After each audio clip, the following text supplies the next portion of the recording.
Hello, my little friends. Can I take a seat? Oh, thank you. What?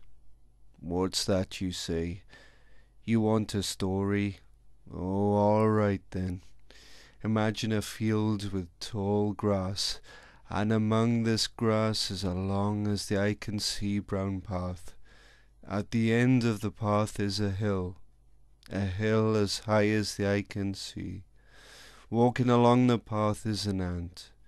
The ant's name is I Can Do. He stops and notices an older ant looking up at the hill. The I Can Do ant is a friendly ant, so he wanted to help out. "What's wrong?" asked Can Do. "Out of respect for the great past ants, I wanted to get that large stone to the top of the hill. I cannot do it any more." An ant who pushes the stone to the top would be a great ant, worthy of a stone in his own name. The elder ant walked off. Wow, why would anyone want to put a stone at the top of the hill? Wondered the small ant. I guess they're doing something special with their life. A big ant appears called, "You gotta be kidding me. What are you doing?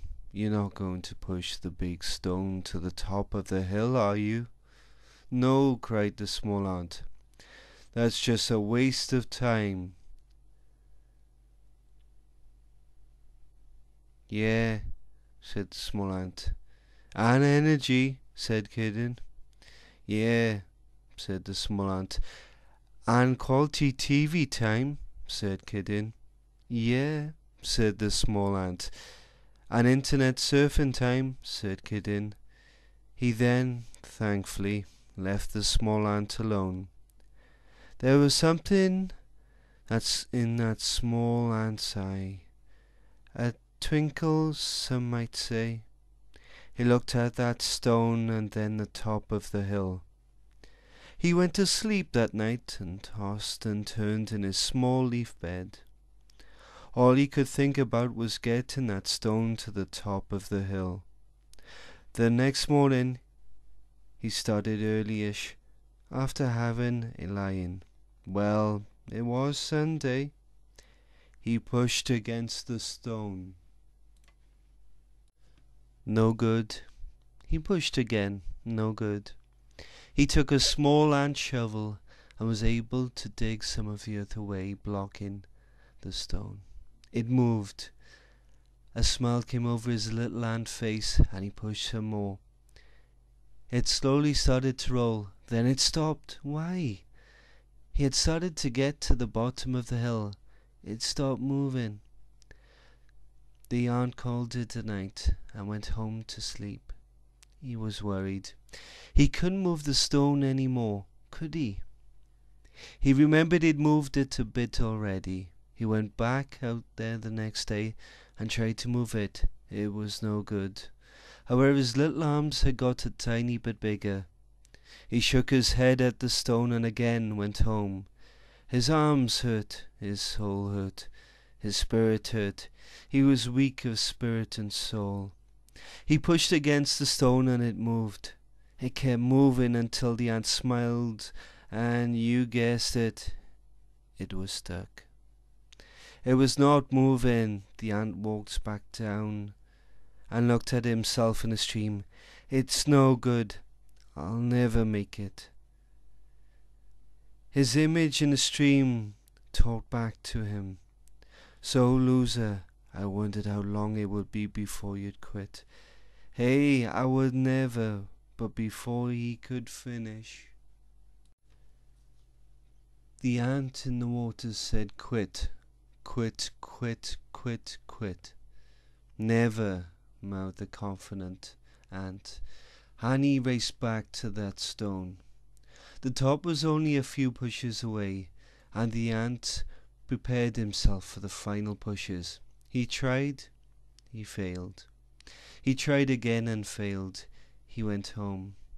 The next morning he remembered himself the ant before, and remembered how he had remembered pushing the stone to the top would be a part of something special with his life. He also remembered the "you gotta be kiddin' ant," and how he didn't want to be like him.